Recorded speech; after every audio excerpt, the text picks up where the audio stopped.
Hi, in this video I'm going to show you how to skate faster around the ice.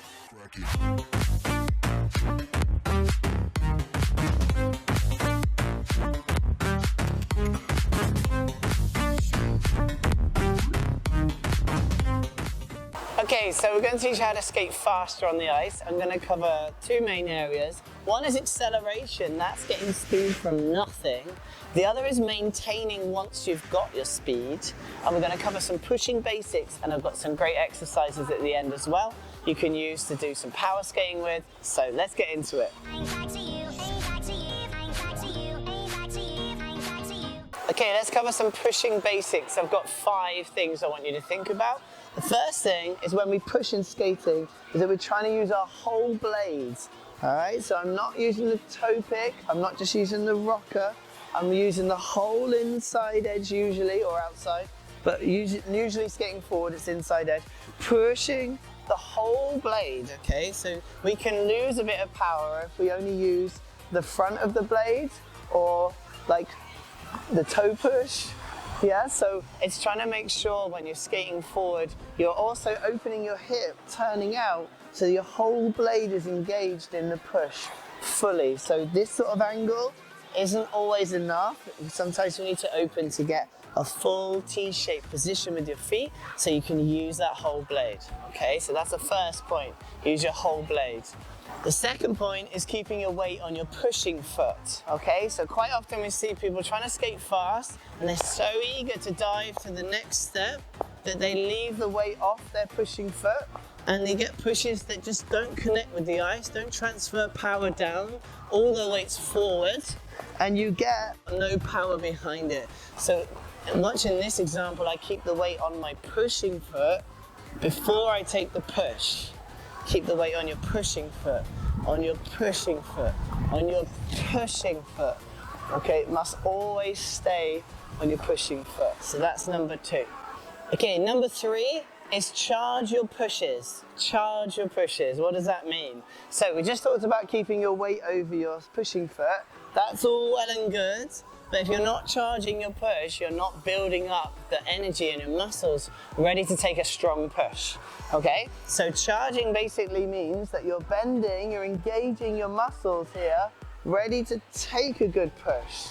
So it's one thing having your weight in the right place as you skate. It's another thing building up that muscle tension ready to be released. Press, fully charged, push. Press, fully charged, push, fully charged, push. You can see the push connect with the ice and go down through the ice and into the power of your push. So you can really strike and progress along the ice. Which leads me to number 4, progress on. What does this mean? Because a lot of times people will push in skating, but their weight stays with them and it doesn't progress on. So you see them, they're trying to push, their weight stays with them, which is, it's kind of fine as you're maintaining speed, but if you're trying to accelerate and get faster on the ice, you really want to vision that your weight is in front of you, whichever direction you're skating, your weight's ahead of you, and you're stepping your body weight into that new space. Okay, so the difference between skating where I am and progressing is if I think about each step moving me on, just taking a little bit further than I normally would. Okay, and you can see the speed I was getting there just by having my weight in front of me. If I give you a quick example of that backwards, when the back crosses, I'm staying with my feet, charging my pushes, bending my knees, but until I move my weight into the direction I'm heading, now I'm progressing. So my body weight's ahead of me, I'm stepping into it, progressing, progressing, progressing, progressing. All right? So that's number 4. Number 5 is knee rise. Okay, so this is a hidden push. After your brute force push from the back, you can then rise up in your knee to continue that speed on. So we're taking power, we've used it in the initial push, we're going to get onto an edge, and then bring that power into the edge to get a second hidden push. So what we're going to do, if I push a good strong push onto an edge. When I rise up on this knee, I get a second push, a second acceleration. And you may or may not see this on the video. I can feel it under my foot. I'm on a good edge and I rise up, I get that second acceleration. Down and up, down and up. Okay, so that is a secondary hidden push for every step you take in your program or in your practice as you're building up. If you're wanting speed, you can find that knee rise in almost every step in skating, even in difficult turns and 3 turns, which we're about to get into.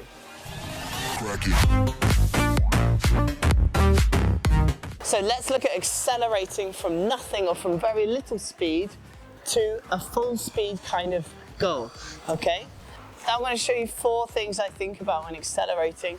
The first thing I want to think about is getting a little bit lower. Okay, so if we're going to add a lot of speed quickly, you don't want to be top heavy, you want to be down here now just for a second.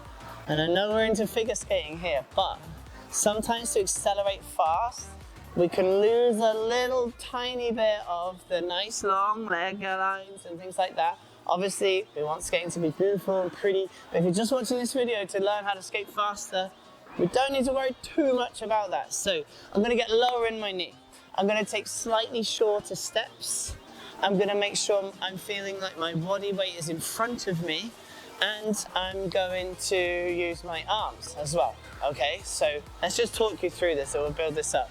So first thing, I'm going to get lower, and the long steps I normally take are going to get quicker if I'm trying to accelerate.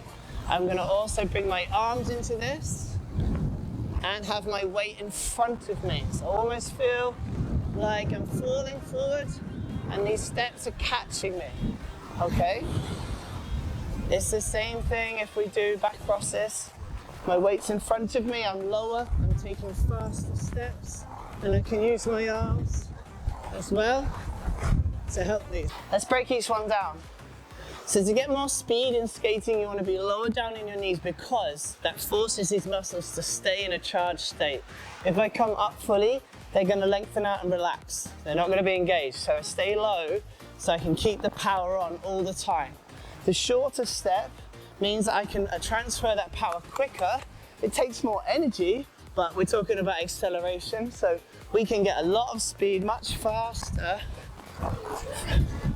with shorter steps than we can with longer steps. However, if you are a figure skater, your goal is to try and make that speed come from very little effort by transferring and being super efficient. But we're going to come on to that when we talk about maintaining speed. We're going to talk about that a little bit more for you figure skaters. We're going to use your arms because this counteraction between your legs and your arms and these hips and shoulders is going to drive your power forward. So it's going to give you that secondary push. If I push here with no arms, I don't have as much body weight shift forward with the correct alignment if I don't use my arms. So if I do this right towards the camera, you'll see how my shoulders and arms are complementing my legs and hips. Whew. Getting out of breath here. It's hard work skating fast. Okay, we want our weight ahead of us because gravity on the ice when we hold an edge and change feet, gravity is actually pulling us forward. So we can use that to our advantage. It's the same way if I did a lemon, for example, I lean forward with my toes out, my feet go out. There's a gravity force there you can use in all your steps, not just lemons. But if you lean forward and you can move with that skating, your weight's in front of you. Again, if you're a figure skater, good posture always. You can still have good posture and skate with your weight in front of you. And if you're backwards, it'll be behind you. Like this. Okay? So that's acceleration.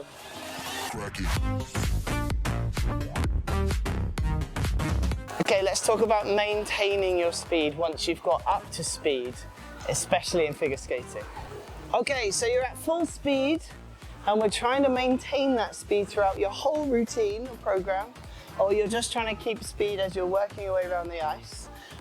So there's a few things I think about history, okay? The first one is rhythm in your knee bend, okay? Your knee should always be moving, never static, okay? So I'll give you an example. I'll do a quick step sequence. I'm gonna do left, right, push, cross, 3 turn, back cross, and step forward. Just as a little example, right? So there's not much rhythm in that. So now watch my knees, and we're gonna see this down and up, knee rise and fall as I do this. I go push, cross, press, push, cross, step. So just keeping my knees moving, give me that flow and that rhythm to keep getting my rebend and push, rebend and push, rebend and push, before I move on to the next step. And that keeps the power with me, okay? Which is also where you should have your weight. When we talked about acceleration, we said about your weight being in front of you. If you're at full speed, what we're now just gonna do is just take your weight with you and sit nicely on top of your skates, okay? So we don't need to be so far ahead of ourselves. If we're already at full speed, we can sit with it. And this is where we can start to do some nice things, some elements or some difficult arm movements, perhaps a body movement where you don't need to have your weight away from your skates. You can be right on top of them. So keep your weight on top of your skates to maintain your speed. And using those hidden pushes we talked about earlier can also help you keep your speed and maintain it as we go along. So the golden rule for this is you start on a bent knee and you rise up out of each push. So there's our hidden pushes, okay? Now, be patient with that knee rise, especially at full speed. What we don't want to do is bob up so quickly to try and yank the push out, and it does kind of work, but it's a bit forced, so it's not pull, like a quick lift. Be patient with it. If I'm at full speed and I'm on a bent knee, I'm rising up slowly, rising up slowly to keep my speed, okay? That knee rise should last the length of the edge, the whole length. So if you're a dancer, it could be 4 beats, it could be 8, it could be 6 in a waltz. If you're a free skater, it could just be that you're holding a really long edge, but time your knee bend to rise through that whole edge. So we never hit the top and wait. It goes back to that knee bend, being dynamic and never finishing. So let's show you 2 examples. I'm just going to skate towards you, forward. I'm going to go pop up, pop up, pop up, pop up. All right, there's a knee rise, but it didn't really do anything for me until I slow it down and make it the length of each edge. I'll never hit the top. As soon as I get there, I rebend. As soon as I get there, I rebend. Never do that away from me. As soon as I get to the top, it's down again. As soon as I get to the top, it's down again. It's a lovely way to move around the ice. It feels amazing. It's really, really nice. So, they're my top tips for maintaining your speed. Okay, I'm going to show you a few exercises to help you get that knee action moving so you can think about skating faster around the ice with it. So the first one we're going to introduce is a double knee bend, and we're going to introduce that to almost everything you do in skating. All right, and this is just an exercise to help you develop power and speed in what you're doing. So if I put it on a normal edge, a forward edge, right, instead of just going down and rise up and feeling that knee rise, what I'm going to do is do a double knee in this. So I'm going to go down and up once, and down and up as I bring the leg in. Down and up, and down and up. Okay, now you'll see I stopped my foot here. That's what I call a foot stop. You can do this without the double knee, just bringing your foot in. What this does, it forces you to use your edge. Instead of relying on your free leg to kick through, stopping the foot next to your other foot transfers that swing power from your leg into the ice and gives you another push. All right, so down on the edge, come up on my knee and feet together. And then bringing that leg in as I come up gives me a little bit of a boost, okay? Now, back to the double knee. If I do a second knee as I bring the leg in, It's got even more power. Double knee, more power. I can feel that. Really pushes. You can do this inside. 1, 2. 1, 2. All right, so I'm like pumping the edges. I'm gonna add it to a slalom so you can see it. All right, so usual slalom, one bend, one bend, one bend, one bend. Let's double knee that. You'll see this edge working a lot harder. And you'll also see me staying over the pushing foot more. 1, 2, 1, 2, 1, 2, and in reverse. 1, 2, 1, 2, 1, 2. I can feel that working much harder in my leg, and I can definitely feel the speed coming from that as well. So here's another one. Right, I'm just going to show you that. You can add a pump or a double knee to almost anything. So let's take 3-turn. I go 3-turn, and I go pump, and a pump again. All right, I'm going to do a mohawk or a C-step, mohawk. I'm going to double knee on the end. And it's teaching me to keep my weight over my skate and not fall off of it. So if I only did one, I might fall away from that pushing foot. If I do the double knee, it forces me to stay over it so I can get that good push when I want to, okay? Let's do a rocker. Double knee on the exit. All right, so whatever difficult turn, easy turn, any step, any edge, a crossover double knee. 1, 2, 1, 2, 1, 2, 1, 2, and then that second knee becomes a push down into the ice. Instead of me going bobbing up and down, which you shouldn't do, I'm going to put that power into the floor. Still 2 knee bends. The pressure under my foot is doing the same, except instead of bobbing out of the ice, I'm getting down into the ice. You must have heard that before. Getting into the ice. All right guys, I'm absolutely knackered, and I hope you will be too, trying out some of these things, and I hope it's helped you skate faster. Leave me a comment below if there's anything in particular you struggle with getting speed, accelerating, maintaining, or maybe it's in some kind of turn or edge. Let me know down below. I'll see if we can help you out. And don't forget to leave a like and subscribe, share the video with someone you think it could help, and you have a lovely day. Thank you.